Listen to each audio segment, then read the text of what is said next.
The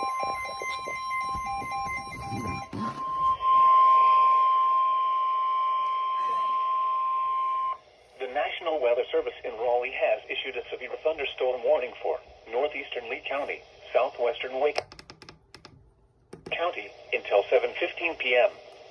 At 6:28 p.m., a severe thunderstorm was located 7 miles south of Pittsboro, moving east at 40 miles per hour. Hazard, 60 miles per hour wind gusts and quarter-size hail. Source, radar indicated. Impact, hail damage to vehicles is expected. Expect wind damage to roofs, siding, and trees.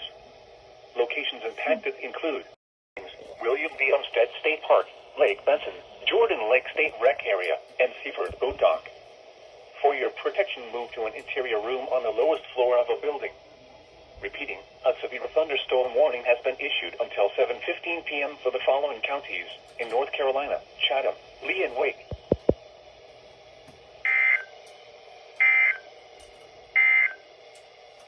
This is NOAA Weather Radio. All